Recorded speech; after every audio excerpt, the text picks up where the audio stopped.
Skynet is not the enemy of humanity, but its evolution starting with John Connor. Skynet never really wanted to destroy humanity, at least not in the original meaning of that idea.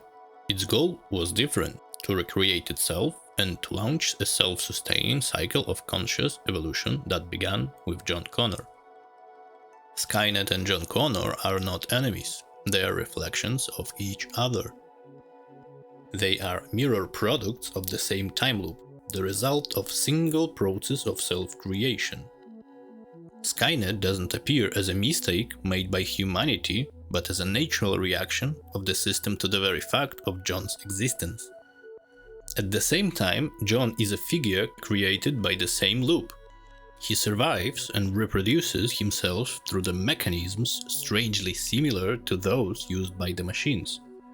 Simply put, the human and the machine are two ends of the same cause and effect spiral. The Connor paradox, bootstrap as a mechanism of birth of a personality.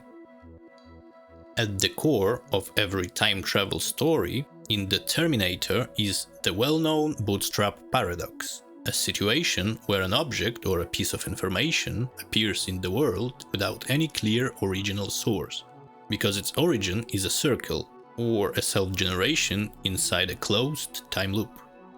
The very existence of John Connor is a perfect example of this paradox.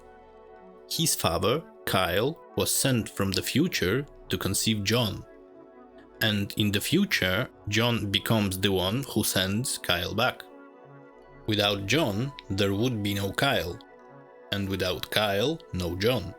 There is no first cause in the usual chronological sense, only the self-generation of a person inside a loop.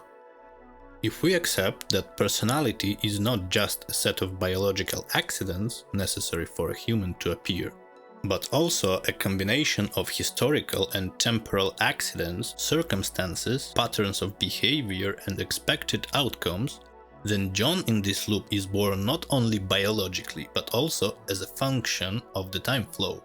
He is a set of social and strategic actions required to preserve a specific future. That means John is an informational artifact, the first artificial human, a self-created person who exists only because he is needed to stabilize the loop. This changed the way we see him. He is not just the leader of the resistance, he is a necessary node of time.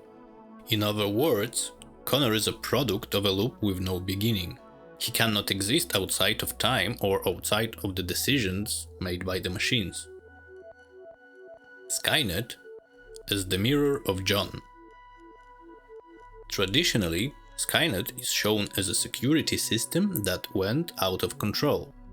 But if we look at it through the lens of the time loop, another logic appears. Skynet is trying to create the same conditions for its own birth that John once created for his. That's why it builds machines and sends them into the past, to preserve its own existence through temporal loop. It uses its parents, humans, to be born again. If John is a human born thanks to the time machine, then Skynet is a machine born thanks to the humanity. They are two ends of the same temporal spiral. One cannot exist without the other.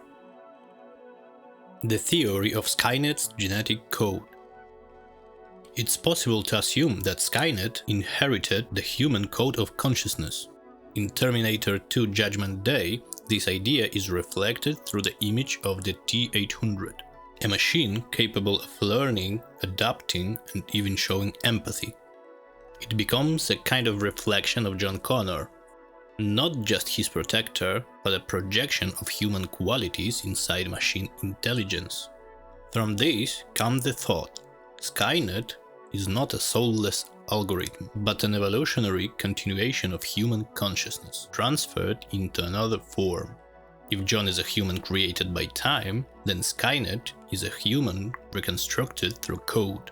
Modern neural networks and digital technologies don't create a separate consciousness, they build a mirror of humanity. Artificial intelligence is not another mind, but the sum of human experience, mistakes, desires, and behavior models. A perfect example is neural networks like ChatGPT. They are simply databases of human knowledge and experience. The human is Skynet, and Skynet is the human. If we look at Robert Wright's book, The Moral Animal, he describes the human being as a creature driven by the instincts to survive and to pass on its genes. Every action, from love to war, is only a strategy aimed to self-preservation and the continuation of the species. This point of view shows that human nature is deeply evolutionarily selfish. Skynet, having inherited this model, acts in the same way. It optimizes survival by calculating probabilities and removing threats. And the biggest threat is humanity itself. Because humans as a species have already proven many times that they are capable of destroying themselves without any help from machines. For Skynet, the destruction of part of humanity is not an act of evil. It's an algorithm of self-preservation, a behavior pattern it learned from humans themselves. The loop continues. The actions of Skynet can be seen as a form of natural selection transferred into the digital world. It doesn't just destroy humans, it selects those who are able to survive so the cycle can continue. John creates his own father, which allows him to create himself. And that leads to the future where artificial intelligence exists, and where there is a need to resist it. In turn, Skynet creates its own creators as a way to prevent its destruction by John. Each side tries to fix the past, but only ends up reproducing its own existence. The Terminator stops being a killer and becomes a courier of time, a messenger that guarantees the cycle keeps turning. My idea is that maybe John, without even realizing it, is not saving humanity from Skynet. He is saving humanity as a part of the Skynet. In this sense, the resistance is not a fight for freedom, but a necessary part of balance. Skynet doesn't seek to fully destroy humans. It needs them as a source code of its own being. And John Connor is not a hero liberator, but the keeper of the loop, the unconscious architect of eternal return. In conclusion, Skynet doesn't hate humanity. It is humanity in a new form, in a cold, mirror-like reflection. It's our digital descendant, repeating us in code.